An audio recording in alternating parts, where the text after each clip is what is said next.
সালামু আলাইকুম। আশা করি সবাই ভালো আছেন, সুস্থ আছেন এবং সামনের যে প্রতিযোগিতামূলক পরীক্ষাগুলো সেগুলোর জন্য আপনারা খুব ভালো মতো প্রস্তুতি চালিয়ে যাচ্ছেন। আপনাদের কাছে আমার ওয়াদা ছিল যে বিগত বছরের প্রশ্ন সমাধান আপনাদেরকে করে দেব এবং বিগত বছরের যে প্রতিযোগিতামূলক পরীক্ষাগুলো আছে যেমন বিসিএস সহ অন্যান্য যে পরীক্ষাগুলো আছে, বিভিন্ন বিশ্ববিদ্যালয় ভর্তি পরীক্ষা, বিসিএস, বিভিন্ন চাকরি বাকরির যে পরীক্ষাগুলো আছে সেগুলোর সাধারণ জ্ঞান অংশের প্রশ্ন আমি ক্রমান্বয়ে আপনাদের সামনে সমাধান নিয়ে নিয়মিত উপস্থিত হব। তারই আজকে প্রথম কিস্তি। আজকের ক্লাসে আমরা মূলত 44তম বিসিএসের সাধারণ জ্ঞানের বাংলাদেশ প্রসঙ্গের যে প্রশ্নগুলো আছে সেগুলো সমাধান করব। শুধুমাত্র বাংলাদেশ প্রসঙ্গের সাধারণ জ্ঞানের প্রশ্নই নয়, বরঞ্চ বাংলাদেশ প্রসঙ্গ রিলেটেড যে প্রশ্নগুলো ভূগোলে এসেছে সেগুলোকেও আমরা এখানে কিছুটা সমাধান করার চেষ্টা করব। আশা করি পুরোটা ক্লাসের পুরোটা সময় জুড়ে আপনারা খুব মনোযোগ দিয়ে লক্ষ্য করবেন, কারণ এই প্রশ্নগুলো কিন্তু খুবই গুরুত্বপূর্ণ। আর এখানে শুধুমাত্র প্রশ্নগুলোর উত্তরই বলে দেওয়া হবে না, বরঞ্চ একই সাথে এই প্রশ্নগুলো কেন এটা সঠিক উত্তর হলো বা এর পেছনে যদি কোনো ব্যাকগ্রাউন্ড থাকে, কোনো ঘটনা থাকে। আপনারা জানেন যে সাধারণ জ্ঞান মানেই হচ্ছে বিভিন্ন রকম ঘটনার একটা আকর, এবং সেই সব ঘটনা আমরা গল্প আকারে প্রশ্ন সলভ করতে করতেই জেনে নেব, যেন এই বিষয়টার ব্যাপারে আর যে তথ্যগুলো ইম্পর্ট্যান্ট আছে সেই তথ্যগুলো আমাদের একই সাথে জানা হয়ে যায়। তাহলে আমরা শুরু করছি। প্রথম যে প্রশ্নটি রয়েছে সেটি হচ্ছে যে বাংলাদেশের সংবিধানের রক্ষককে। লক্ষ্য করুন যে বাংলাদেশের সংবিধানের রক্ষক জানতে চেয়েছে। আমরা জানি যে বাংলাদেশের সংবিধানের রক্ষক হচ্ছে সুপ্রিম কোর্ট, বাংলাদেশের সর্বোচ্চ আদালত যেটি, সেই সুপ্রিম কোর্ট হচ্ছে বাংলাদেশের সংবিধানের রক্ষক। আমরা জানি যে সুপ্রিম কোর্ট বাংলাদেশের সর্বোচ্চ আদালত এবং আপিল বিভাগ এবং হাইকোর্ট বিভাগ নিয়ে মূলত সুপ্রিম কোর্ট গঠিত। এটাকে কোর্ট অফ রেকর্ড বলা হয় এবং প্রধান বিচারপতি কিন্তু এই সুপ্রিম কোর্টের প্রধান। তাহলে আমরা পরের প্রশ্নটা একটু দেখার চেষ্টা করব যে আমাদের পরবর্তী প্রশ্নটা কি আছে সেটার দিকে আমরা একটু চলে যাব। পরের প্রশ্নে জানতে চেয়েছে যে বাংলাদেশের সর্বপ্রাচীন জনপদের নাম কি। দেখুন, আমরা জানি যে বাংলাদেশের অনেকগুলো প্রাচীন জনপদ ছিল, এর মধ্যে সর্বপ্রাচীন জনপদটি জানতে চেয়েছে। বাংলাদেশে মোটামুটি 16টা মতো জনপদের ইতিহাস আমরা জানতে পারি, যেগুলো প্রাচীনকাল থেকে বলা যায় যে মধ্যযুগ পর্যন্ত বাংলায় কিন্তু সেগুলো এক্সিস্ট করছিল এবং বাংলার বিভিন্ন জায়গা, মূলত পশ্চিমবঙ্গ সহ বিভিন্ন জায়গা বিভিন্ন নামে ওই সময় পরিচিত ছিল। আমরা জানি হরিকেল ছিল, পুন্ড্র ছিল, গৌড় ছিল, সমতট ছিল, এমনকি আরও কিছু জনপদের কথা আমরা জানতে পারি, যে জনপদগুলো এমনকি একটা জনপদ যেটা গঙ্গা রিডই বা গঙ্গা ঋদ্ধি নামে একটা রাজ্যের, হয়তো আমাদের আলেকজান্ডার দ্য গ্রেট, তিনি কিন্তু ভারতবর্ষ আক্রমণ করেছিলেন বটে, কিন্তু তিনি কিন্তু এই বাংলার দিকে আসেনি ভয়ে, তাই না? তাহলে এই গঙ্গা রিডই বা গঙ্গা ঋদ্ধি এটাও কিন্তু একটা জনপদ ছিল। তো মূলত জানতে চেয়েছে সবচেয়ে সর্বপ্রাচীন জনপদ। এই বাংলার সর্বপ্রাচীন জনপদটা হচ্ছে মূলত পুন্ড্র। পুন্ড্র হচ্ছে বাংলার সর্বপ্রাচীন জনপদ, একেবারে সেই গ্রিকদের আমলে বা তারও আগে কিন্তু পুন্ড্র ছিল, এবং আমরা দেখেছি যে পুন্ড্র কিন্তু মৌর্য বংশের সময়ে বাংলার এই বঙ্গীয় এলাকার যে প্রাদেশিক রাজধানী সেটি কিন্তু ছিল পুন্ড্রে।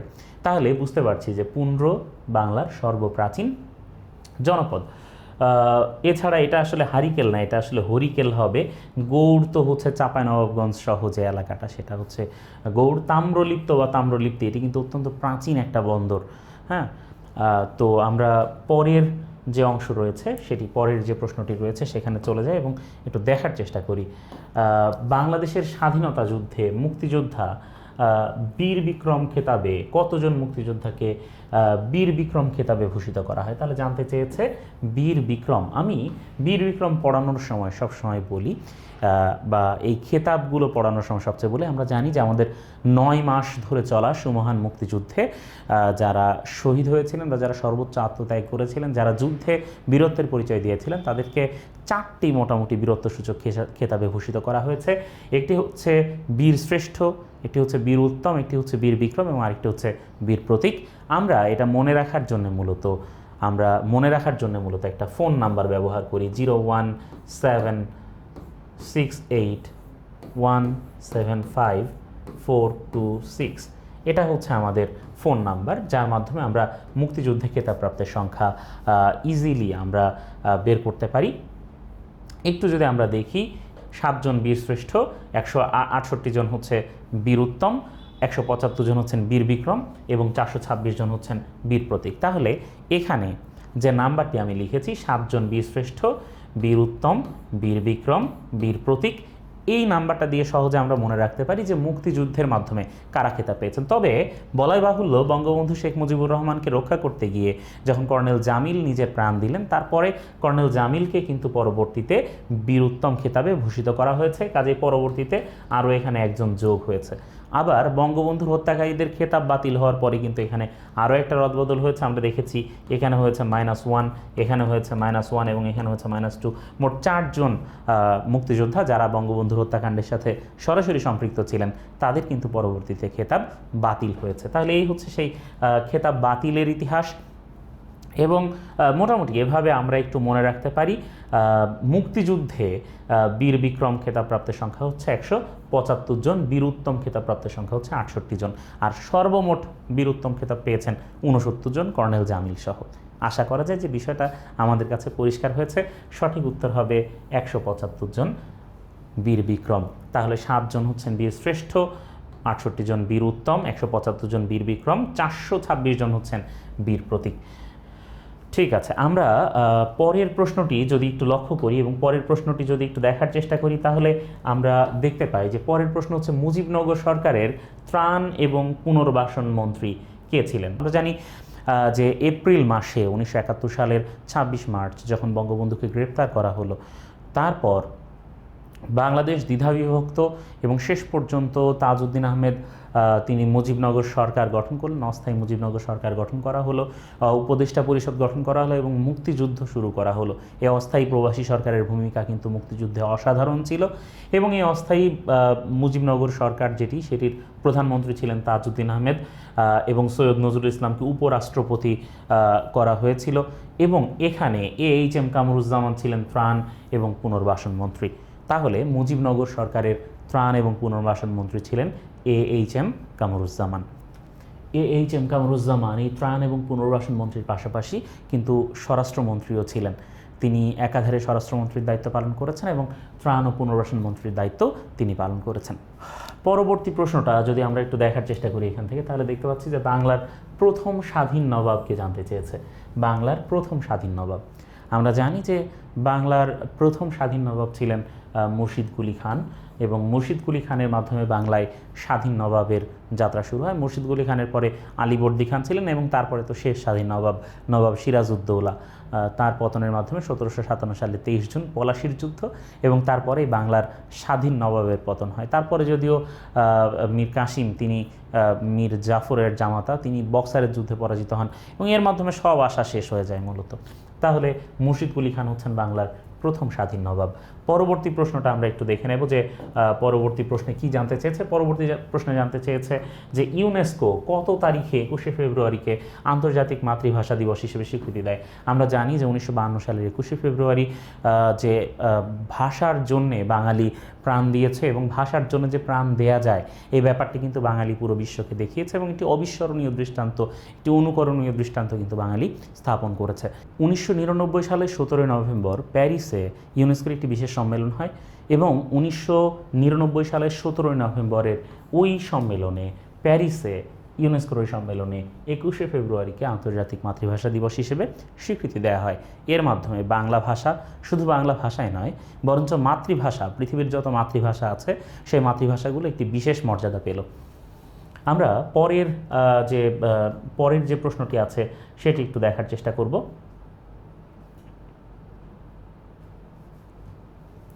পরের প্রশ্নটিতে কি জানতে চেয়েছে যে বাংলাদেশের বৃহত্তম ঢাকা জেলা প্রাচীনকালে কোন জনপদের অন্তর্ভুক্ত ছিল।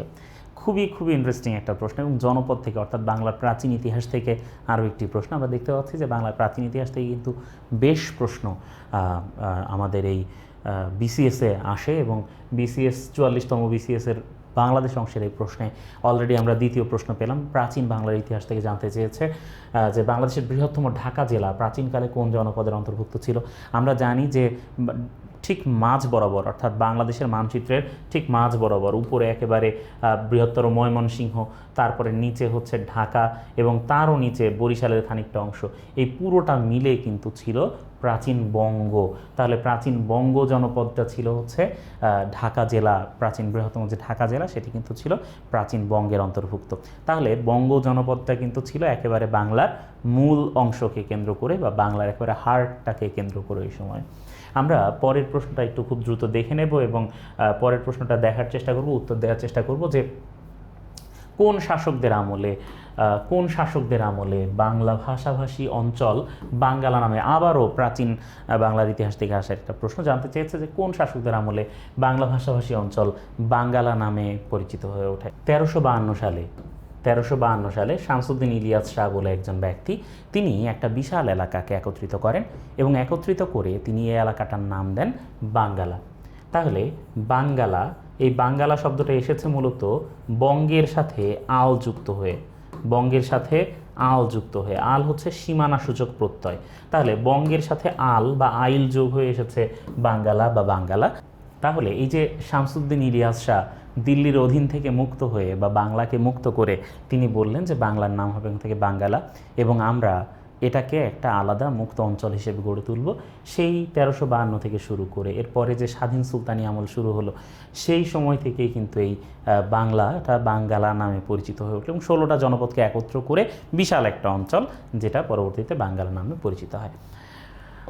তো পরবর্তী প্রশ্নটা আমরা একটু দেখার চেষ্টা করব যে উপমহাদেশের চীন দেশের কোন ভ্রমণকারী, প্রশ্ন জানতে চেয়েছে, লক্ষ্য করুন প্রশ্নে কি জানতে চেয়েছে চীন দেশের কোন ভ্রমণকারী গুপ্ত যুগে বাংলায় আগমন করেন। তাহলে গুপ্ত যুগে বাংলাদেশে এসেছিলেন চীন দেশের একজন বিখ্যাত পর্যটক যার নাম হচ্ছে ফাহিয়ান ওই সময় বাংলাদেশে আগমন, মূলত ভারতে আগমন করেছিলেন এবং সেখান থেকে তিনি ভারতে আগমন করেছেন, মানে বাংলায় আগমন করেছেন গুপ্ত যুগে। তাহলে চীন দেশের কোন ভ্রমণকারী গুপ্ত যুগে বাংলাদেশে আগমন করে, এটা হচ্ছে ফাহিয়ান হচ্ছেন চীনের একজন বিখ্যাত পরিব্রাজক, যিনি শুধুমাত্র ভারত নন বরঞ্চ বাংলায় আগমন করেছিলেন গুপ্ত যুগে, যে গুপ্ত যুগকে বলা হয় প্রাচীন ভারতের স্বর্ণযুগ। তাহলে গুপ্ত যুগকে প্রাচীন ভারতের স্বর্ণযুগ বলা হয় কেন, এটাও হয়তো আপনারা জানেন যে গুপ্ত যুগে ওই সময় ভারত যে জ্ঞান বিজ্ঞানে বিশাল উৎকর্ষতা অর্জন করেছিল, এই কারণে কিন্তু গুপ্ত যুগকে বলা হয় প্রাচীন ভারতের স্বর্ণযুগ। পরবর্তী প্রশ্নটা দেখে নিই, কোন নাগরিক মৌলিক অধিকার লঙ্ঘিত হলে সংবিধানের কোন অনুচ্ছেদের বিধান অনুযায়ী, কোন অনুচ্ছেদের বিধান অনুযায়ী তিনি মামলা করতে পারবেন, সংবিধানের কোন অনুচ্ছেদের বিধান অনুযায়ী মামলা করতে পারবেন। 102 নম্বর অনুচ্ছেদে মামলা করার বিধান বলা হচ্ছে নাগরিকের যদি মৌলিক অধিকার ক্ষুণ্ণ হয় বা নাগরিক যদি সংক্ষুব্ধ হন তাহলে তিনি মামলা করতে পারবেন, রিট করতে পারবেন, এই ব্যাপারগুলো যে কোনো নাগরিক করতে পারবেন। মৌলিক অধিকার যদি লঙ্ঘিত হয় তাহলে সংবিধান এই অধিকার ওই নাগরিককে দিচ্ছে 102 নম্বর অনুচ্ছেদ অনুযায়ী। আমরা পরের প্রশ্নটা দেখব, সংবিধান থেকে আসা একটা প্রশ্ন ছিল এটা। পরবর্তী প্রশ্নটা দেখব, বাংলাদেশের সরকার পদ্ধতি মূলত কেমন। আমরা জানি যে বাংলাদেশের সরকার পদ্ধতি মূলত কি, বাংলাদেশের সরকার পদ্ধতি মূলত এককেন্দ্রিক সরকার। আমরা পরবর্তী প্রশ্নটাকে একটু দেখার চেষ্টা করি যে বিএসটিআই এর পূর্ণাঙ্গ অভিব্যক্তি জানতে চেয়েছে, যে বিএসটিআই এর পূর্ণাঙ্গ অভিব্যক্তি কি। আমরা জানি যে বিএসটিআই হচ্ছে একটা সনদ দেয়, আপনি কোনো পণ্য বিএসটিআই অনুমোদিত হলে সেটা কিন্তু আপনি দিব্যি খেতে পারেন, হ্যাঁ, বা আমরা বেশ রিলিভড ফিল করি, তাই না, বাংলাদেশে ভেজালের যে অবস্থা সেখান থেকে। দেখেন বিএসটিআই এর পূর্ণরূপ হচ্ছে Bangladesh standards and testing institute, এটা হচ্ছে বিএসটিআই। যখনই কোনো পণ্য বিএসটিআই এর সনদ পায় তখন হচ্ছে সেই পণ্যটাকে আমরা মনে করি যে না, এটা একটি স্ট্যান্ডার্ড মেনটেন করে বা এটা ভেজাল না, এটা ঠিক আছে বা এটা খাওয়া যায়। পরের প্রশ্নে জানতে চেয়েছে যে বঙ্গভঙ্গের কারণে কোন নতুন প্রদেশ সৃষ্টি হয়েছিল। জানতে চাচ্ছে যে বঙ্গভঙ্গের কারণে নতুন প্রদেশ হিসাবে কোনটা সৃষ্টি হয়েছিল। আমরা জানি যে 1905-এ বঙ্গভঙ্গ হয় এবং এই যে বঙ্গভঙ্গ যেটা হয় সেই বঙ্গভঙ্গের মাধ্যমে নতুন করে পূর্ববঙ্গ ও আসাম নামে নতুন একটা প্রদেশ সৃষ্টি করা হয় বেঙ্গল প্রেসিডেন্সির বাইরে, পূর্ববঙ্গ আসাম।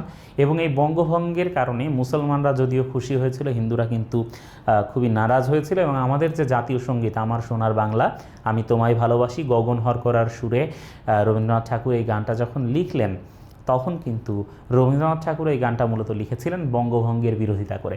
তাহলে বঙ্গভঙ্গের বিরোধিতা করে যে গানটা হলো, সেই গানটা পরবর্তীতে বাংলাদেশের জাতীয় সঙ্গীত হলো।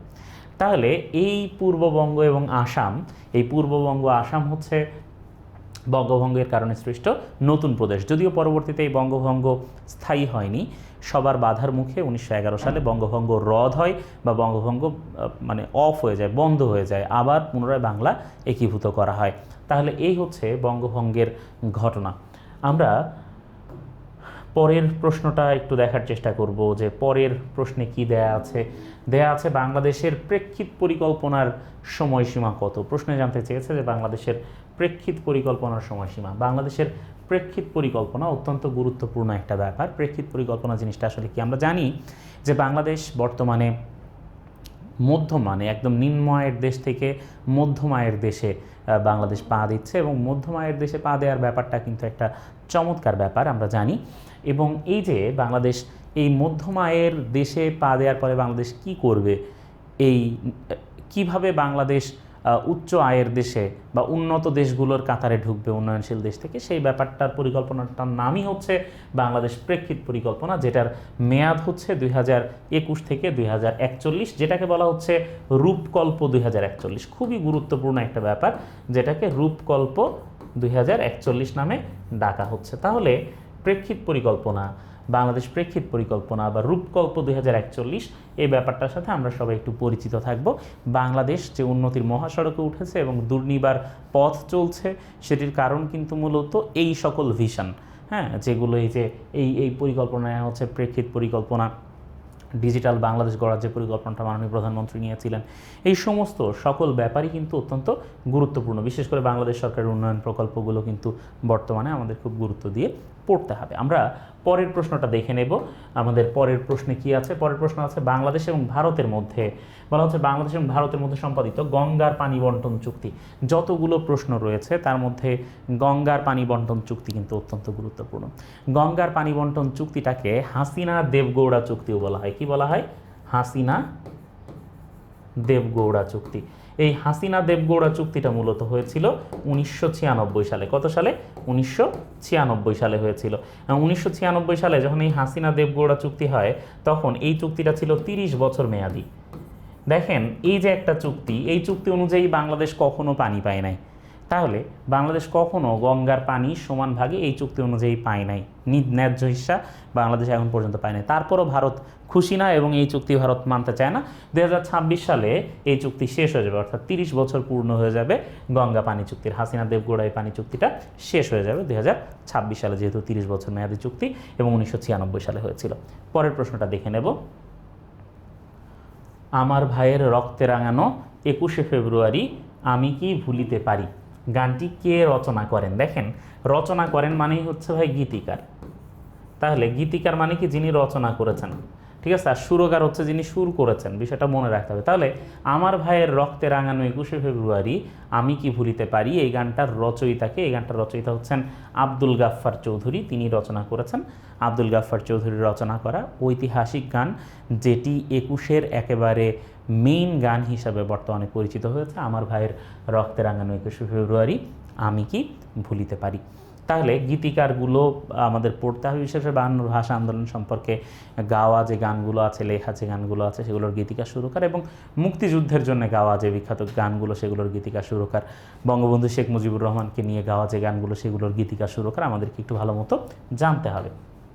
আমরা এগুলো বাংলাদেশের ইতিহাস ঐতিহ্যের মধ্যে পড়ে। আমরা পরবর্তী প্রশ্নে চলে যাচ্ছি। প্রশ্নটা হচ্ছে যে কোন দেশ বাংলা ভাষাকে তাদের অন্যতম রাষ্ট্রভাষা হিসেবে স্বীকৃতি দিয়েছে? আমরা জানি যে পশ্চিম আফ্রিকার একটা দেশ সিয়েরা লিওন, এবং সিয়েরা লিওনে দীর্ঘদিন ধরে কিন্তু বাংলাদেশের যে সেনাবাহিনী আছে তারা শান্তিরক্ষীর ভূমিকা পালন করছে, এবং তারা সিয়েরা লিওনের শান্তিরক্ষায় যে অসাধারণ ভূমিকা পালন করেছে, তার কারণে এই যুদ্ধবিধ্বস্ত দেশ সিয়েরা লিওন তাদের দ্বিতীয় রাষ্ট্রভাষা অথবা বাংলা ভাষাকে তারা তাদের দ্বিতীয় রাষ্ট্রভাষা অথবা অন্যতম রাষ্ট্রভাষা হিসেবে তারা স্বীকৃতি দিয়েছে। সিয়েরা লিওন পশ্চিম আফ্রিকার একটি দেশ, যেখানে বাংলাদেশের দীর্ঘদিন ধরে সেখানে বাংলাদেশ শান্তি রক্ষা কার্যক্রম চালিয়ে যাচ্ছে জাতিসংঘের হয়ে। আমরা পরের প্রশ্নটা একটু দেখার চেষ্টা করব।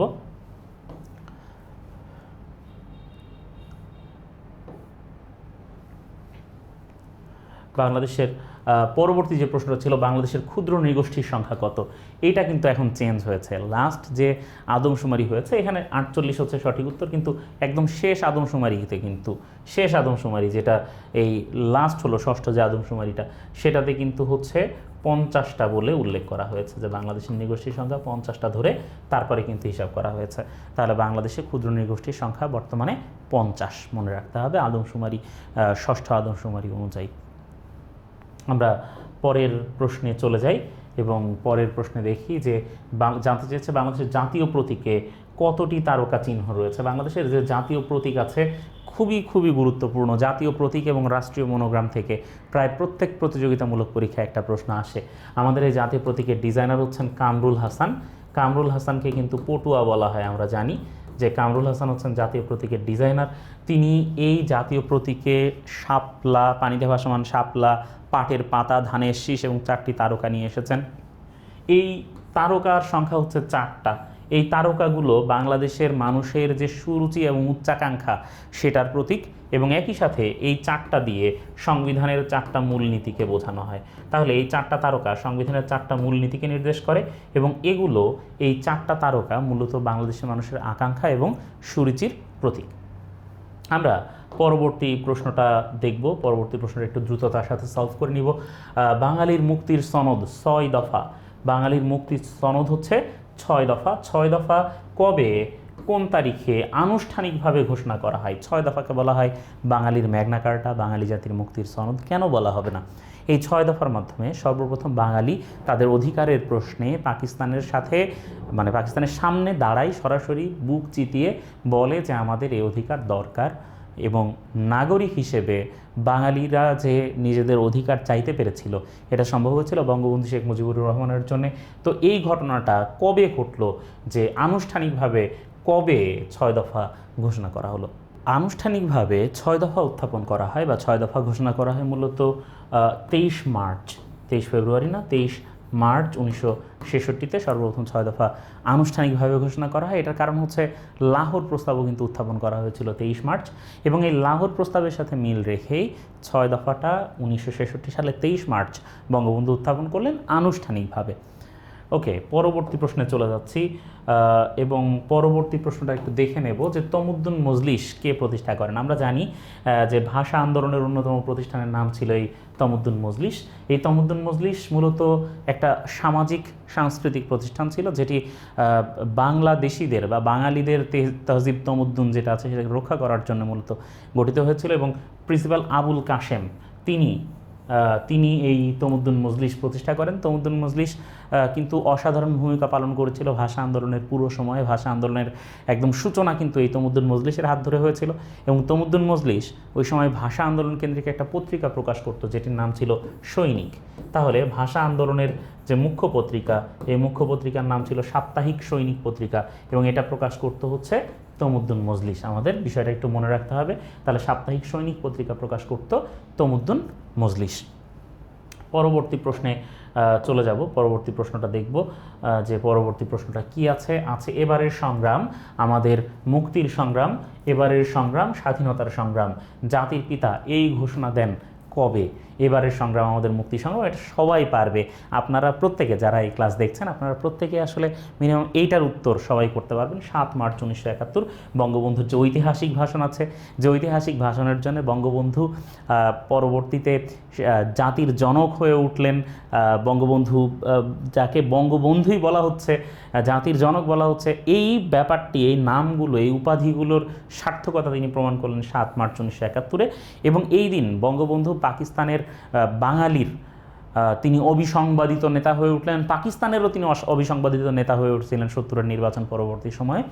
কিন্তু এই স্বাধীনতার সংগ্রাম বলার মধ্য দিয়ে তিনি মূলত স্বাধীনতার ঘোষণাই দিয়েছিলেন প্রকারান্তরে।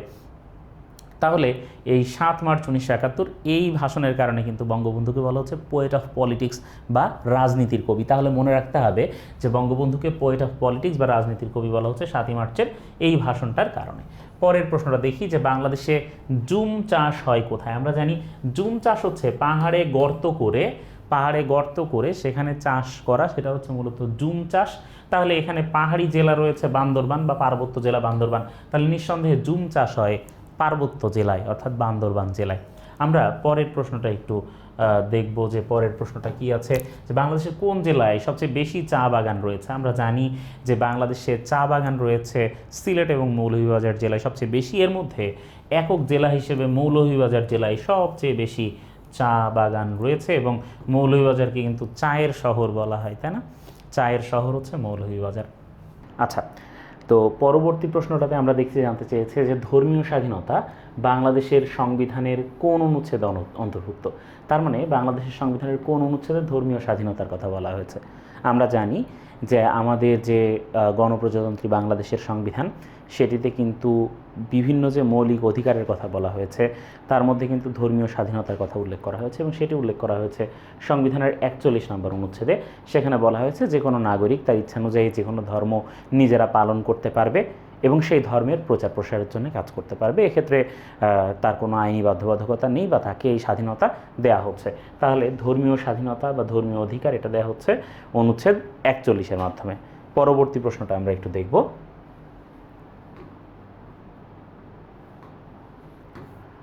বাংলাদেশের প্রথম আদমশুমারি, খুবই গুরুত্বপূর্ণ একটা প্রশ্ন। জানতে চেয়েছে বাংলাদেশের প্রথম আদমশুমারি বা জনগণনা কবে অনুষ্ঠিত হয়। আমরা জানি যে স্বাধীন বাংলাদেশে প্রথম আদমশুমারি বা জনগণনার ঘটনা এটা অনুষ্ঠিত হয় 1974 সালে।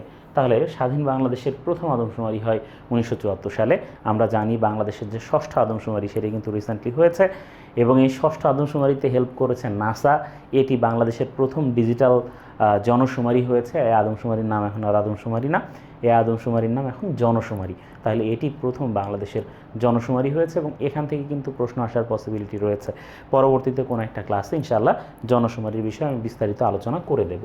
এখন আমরা একটু পরবর্তী প্রশ্নটা দেখে নিই। বাংলাদেশের জিডিপিতে কোন খাতের অবদান সবচেয়ে বেশি? আরেকটা গুরুত্বপূর্ণ প্রশ্ন, বাংলাদেশের জিডিপির খাতগুলো থেকে আসা প্রশ্ন। আমরা জানি যে বাংলাদেশের জিডিপিতে সেবা খাতের অবদান সবচাইতে বেশি। মোটামুটি কৃষি শিল্প বাণিজ্যের বাইরে বলতে গেলে সেবা ছাড়া আর কোনো বিশেষ খাত আসলে নেই এবং এই সেবা খাত থেকে কিন্তু সবচাইতে বেশি জিডিপিতে অবদান রাখে আর কি। আমরা পরবর্তী প্রশ্নটা দেখব। নিচের কোনটি বাংলাদেশের বৃহত্তম গ্যাস ক্ষেত্র? ব্রাহ্মণবাড়িয়াতে অবস্থিত তিতাস বাংলাদেশের সবচেয়ে বড় গ্যাস ক্ষেত্র এবং এখান থেকে কিন্তু তিতাস থেকে কিন্তু ঢাকা শহরে গ্যাস সরবরাহ করা হয়। তাহলে ঢাকা শহরে যে গ্যাস সরবরাহ লাইন সেটি কিন্তু মূলত তিতাসের লাইন। তাহলে ব্রাহ্মণবাড়িয়ার লোকজন শুধুমাত্র মারামারি করে এই বিষয়টা ঠিক না, তারা কিন্তু গ্যাস যে সবচেয়ে বড় গ্যাস ক্ষেত্র সেটাও কিন্তু ব্রাহ্মণবাড়িয়াতে অবস্থিত। কাজে ব্রাহ্মণবাড়িয়া শুধু মারামারির জন্য বিখ্যাত না, বরঞ্চ গ্যাসের জন্য কিন্তু খানিকটা বিখ্যাত। এরপরে আমরা পরবর্তী প্রশ্নটা একটু দেখার চেষ্টা করব যে বাংলাদেশ জিকে প্রকল্প। তাহলে বাংলাদেশের জিকে প্রকল্প, দেখেন জিকে মানে জেনারেল নলেজ মনে হতে পারে, কিন্তু জিকে মানে হচ্ছে মূলত গঙ্গা কপোতাক্ষ। আর এই জিকে প্রকল্প হচ্ছে গঙ্গা, তাহলে আমরা যা বলছিলাম গঙ্গা কপোতাক্ষ, গঙ্গা কপোতাক্ষ এটা হচ্ছে সেচ প্রকল্প। তাহলে জিকে প্রকল্প হচ্ছে মূলত গঙ্গা কপোতাক্ষ সেচ প্রকল্প। কাজেই এই জিকে প্রকল্পটা মূলত একটা সেচ প্রকল্প। এই সেচ প্রকল্পের আয়তায় মোটামুটি 4টা জেলা রয়েছে, কুষ্টিয়া, চুয়াডাঙ্গা, মেহেরপুর, 4টা জেলা মোটামুটি রয়েছে এই সেচ প্রকল্পের, ঝিনাইদহ সহ। তাহলে 4টা জেলা মিলে এই সেচ প্রকল্পটা গঠিত, যেখানে 4টা জেলার কৃষিকাজ কিন্তু মূলত এই গঙ্গা কপোতাক্ষ সেচ প্রকল্পের উপর অনেকটাই ডিপেন্ডেন্ট। আমরা পরবর্তী প্রশ্নটা একটু দেখার চেষ্টা করব।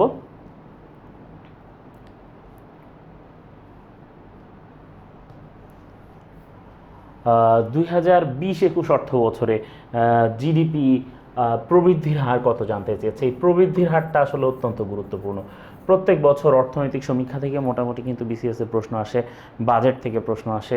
এখানে মূলত অর্থনৈতিক সমীক্ষা থেকে জানতে চেয়েছে যে জিডিপির প্রবৃদ্ধির হার কত। আমরা জানি যে 2020-21 অর্থ বছরে জিডিপি প্রবৃদ্ধির হার ছিল 6.94%। এটা একটা ওই বছরের অর্থনীতি থেকে আসা একটা সাম্প্রতিক প্রশ্ন, সুতরাং এটা একটা একাধারে সাম্প্রতিক প্রশ্ন এবং অর্থনীতি থেকে আসা প্রশ্ন। আমরা চলে যাচ্ছি পরের প্রশ্নে। বিশ্বব্যাংক কবে বাংলাদেশকে নিম্ন মধ্যম আয়ের দেশ হিসেবে তালিকাভুক্ত করে, তাহলে আমরা জানি যে বাংলাদেশ এখন আর নো মোর এলডিসি অন্তর্ভুক্ত দেশ, মানে বাংলাদেশ এখন আর লিস্ট ডেভেলপড কান্ট্রিজ বা একদম যে মানে অনুন্নত দেশ যেগুলো আর কি, সেগুলোর তালিকায় কিন্তু বাংলাদেশ এখন আর নেই। বাংলাদেশ এখন উন্নত দেশের তালিকাভুক্ত হওয়ার জন্য দ্বিতীয় প্রেক্ষিত পরিকল্পনা গ্রহণ করেছে, এবং এই যে বিশ্ব ব্যাংক বাংলাদেশকে নিম্ন মধ্যম আয়ের দেশ হিসাবে তালিকাভুক্ত করে 1 জুলাই 2015, এবং এই হচ্ছে সেই ঐতিহাসিক দিন যার পর থেকে বাংলাদেশ নিম্ন মধ্যম আয়ের তালিকায় অন্তর্ভুক্ত হয়। এর আগে কিন্তু বাংলাদেশ এলডিসিভুক্ত দেশ ছিল। এখন তো বাংলাদেশ, আমি বলেছি যে দ্বিতীয় প্রেক্ষিত পরিকল্পনার সাহায্যে বাংলাদেশ চাইছে যে বাংলাদেশ উন্নত দেশের তালিকায় প্রবেশ করবে। এরপর আমরা দেখব যে বঙ্গবন্ধু স্যাটেলাইট 2 মূলত কোন ধরনের স্যাটেলাইট। আমরা জানি যে বঙ্গবন্ধু স্যাটেলাইট 2 নির্মাণে কিন্তু হেল্প করতে যাচ্ছে সোভিয়েত রাশিয়া। তাহলে বঙ্গবন্ধু স্যাটেলাইট 2 নির্মাণে হেল্প করছে সোভিয়েত রাশিয়া, মানে বর্তমানে রাশিয়া যেটা আর কি, সেই রাশিয়া। এবং রাশিয়ার যে অঙ্গ প্রতিষ্ঠান, মানে রাশিয়ার যে রাষ্ট্রায়ত্ত মহাকাশ সংস্থা, সেটির নাম কিন্তু হচ্ছে রসকসমস, এবং রসকসমসের একটা অঙ্গ হচ্ছে গ্লাভ কসমস। এই গ্লাভ কসমসের সাহায্যে এই বঙ্গবন্ধু স্যাটেলাইট 2 উৎক্ষেপণ করবে বাংলাদেশ। এবং বঙ্গবন্ধু স্যাটেলাইট 2 এর যে পরামর্শক প্রতিষ্ঠান, সেটির নাম হচ্ছে পিডাব্লিউসি বা প্রাইস ওয়াটার হাউস কুপার্স। তাহলে এই যে বঙ্গবন্ধু স্যাটেলাইট 2টা উৎক্ষেপণ করা হবে, এটি হবে মূলত একটা আর্থ অবজারভেশন স্যাটেলাইট। তার মানে এটি পৃথিবীর উপর দিয়ে চক্কর দেবে এবং পৃথিবীকে পর্যবেক্ষণ করে নানা রকম ডাটা অ্যানালাইসিস করবে। এটা হবে বঙ্গবন্ধু স্যাটেলাইট 2 এর কাজ। আমরা পরের প্রশ্নটা দেখি যে ডাউকি ফল্ট বরাবর, খুবই গুরুত্বপূর্ণ একটা ব্যাপার। ডাউকি ফল্ট জিনিসটা আসলে কি? আমরা জানি যে আমাদের পৃথিবীতে অনেকগুলো টেকটনিক প্লেট রয়েছে, বাংলাদেশের নিচেও রয়েছে একটা বড় চ্যুতি, বা এই টেকটনিক প্লেট একটা শেষ হয়ে আরেকটা যেখানে শুরু হয়, এই চ্যুতির জায়গাটাকে বলে ফল্ট। তো এই ডাউকিতে, বাংলাদেশের ডাউকিতে, সিলেট এলাকার ডাউকিতে একটা ফল্ট রয়েছে। সেই বরাবর একটা প্রচণ্ড ভূমিকম্প হয়েছিল। এই ভূমিকম্পের ঘটনাটা ঘটেছিল 1787 সালে। তাহলে ডাউকি ফল্ট বরাবর ভয়াবহ ভূমিকম্পটা হয় 1787 সালে, এবং সেই ভূমিকম্পের কারণে এই ব্রহ্মপুত্র নদী তার গতিপথ পরিবর্তন করে এবং পুরাতন ব্রহ্মপুত্র নামে ময়মনসিংহের ভেতর দিয়ে প্রবাহিত হয়, আর একটা অংশ সামনে এগিয়ে যমুনা নাম ধারণ করে। তাহলে এই যে পুরাতন ব্রহ্মপুত্র এবং যমুনা, এই ব্রহ্মপুত্রের গতিপথ পরিবর্তন, এই ঘটনাগুলো ঘটেছিল 1787 সালের এই ভয়াবহ ভূমিকম্পের কারণে। আমরা পরের প্রশ্নটা একটু দেখে নেব। বাংলাদেশের প্রথম কয়লা ভিত্তিক বিদ্যুৎ কেন্দ্র, মানে কয়লা নির্ভর বিদ্যুৎ কেন্দ্র কোথায় অবস্থিত সেটি জানতে চেয়েছে।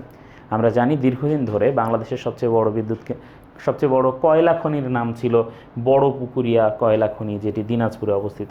এবং এই দিনাজপুরেই কিন্তু ওইখান থেকে কয়লা উত্তোলন করে সেখান থেকে প্রথম কয়লা নির্ভর বিদ্যুৎ কেন্দ্রটা তৈরি করা হয়েছিল, একেবারে ওই জায়গাতেই, মানে দিনাজপুরের বড় পুকুরিয়াতেই। কাজেই ওইখানেই ছিল বাংলাদেশের প্রথম কয়লা নির্ভর বিদ্যুৎ কেন্দ্র।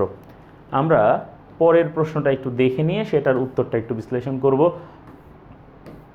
সেটি হচ্ছে, মহান মুক্তিযুদ্ধ চলাকালীন কনসার্ট ফর বাংলাদেশ কোথায় হয়েছিল?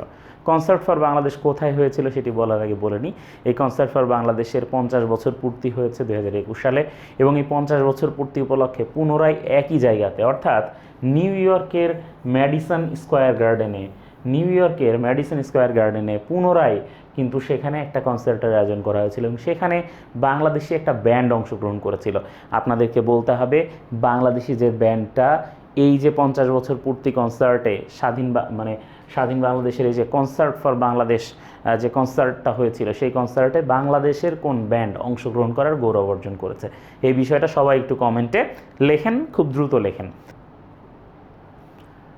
তো এর মধ্য দিয়ে মোটামুটি BCS 44তম BCS-এর যে বাংলাদেশ প্রসঙ্গের যে আলোচনা আছে, বাংলাদেশ প্রসঙ্গের যে প্রশ্নগুলো ছিল সেগুলো কিন্তু আমরা মোটামুটি আলোচনা করে শেষ করেছি। আশা করছি যে এই ক্লাস থেকে বা এই যে প্রশ্ন সমাধান আমি আপনাদের করে দিলাম, এ থেকে আপনারা উপকৃত হয়েছেন এবং আপনারা কিছুটা শিখতে পেরেছেন। আপনাদেরকে শেখাতে গিয়ে কিন্তু আমার সামনেও নতুন করে অনেকগুলো বিষয় উন্মোচিত হয়েছে। আশা করি এভাবেই আমরা শিখব এবং শেখাবো। তো আপনারা সবাই আমার সাথেই থাকবেন এবং ক্রমান্বয়ে এভাবেই প্রতিনিয়ত BCS-এর বিগত বছরের যে অংশের প্রশ্ন, সেগুলো সমাধান করে দেওয়ার আমার ইচ্ছা আছে। আজকে 44তম বিসিএসের বাংলাদেশ অংশের সমাধান করেছি। খুব দ্রুতই আশা করা যায় কাল বা পরশুর মধ্যে আপনারা আন্তর্জাতিক অংশের সমাধান পাবেন এবং তারপর ক্রমান্বয়ে অন্যান্য বিসিএসগুলোরও একইভাবে সমাধান পেতে থাকবেন। আপনাদের সবার জন্য অনেক অনেক দোয়া থাকছে। আল্লাহ হাফেজ।